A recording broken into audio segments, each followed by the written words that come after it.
My dears, തുണി കഴുകാൻ ഇഷ്ടമുള്ളവർ, അത്രയ്ക്കും ഇഷ്ടമുള്ളവർ ആരൊക്കെയാണെന്നുള്ളത് കമൻറ്റ് ചെയ്തോട്ടെ. എനിക്കിഷ്ടമില്ലാത്തൊരു കാര്യമാണ് തുണി കഴുകുന്നതും പാത്രം കഴുകുന്നതും.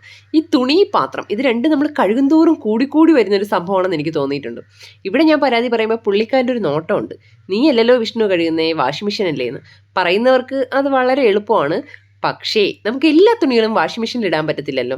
യൂണിഫോം, അതുപോലെ തന്നെ പുറത്തിടുന്ന ഡ്രസ്സ്, പെട്ടെന്ന് ചീത്തയാകുന്ന ഡ്രസ്സ്, കളർ പോകുന്ന ഡ്രസ്സ്, ഇതൊന്നും നമുക്ക് വാഷിംഗ് മെഷീനിൽ ഇടാൻ പറ്റത്തില്ല. ഇന്ന് ഞാൻ ദേ കുറേ വാഷിംഗ് മെഷീനിലിട്ടു. അത് കഴിഞ്ഞിട്ട് കുറേ കയ്യിൽ കഴുകി വിരിച്ചിട്ടുണ്ട്. കൂടുതൽ എൻ്റെ ഡ്രസ്സാണ്, അതിനിവിടെ പ്രസക്തിയില്ല. കയ്യിൽ തുണി കഴുകുന്നുണ്ടോ അത് മാത്രം നോക്കിയാൽ മതി.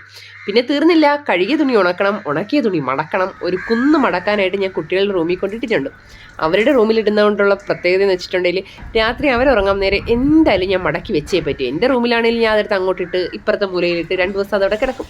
കുട്ടികളുടെ റൂമാകുമ്പോൾ ഞാൻ പെട്ടെന്ന് അങ്ങ് മടക്കി വയ്ക്കും. അപ്പോൾ ശരി, നിങ്ങൾ കഴുകിയായിരുന്നു തുണി?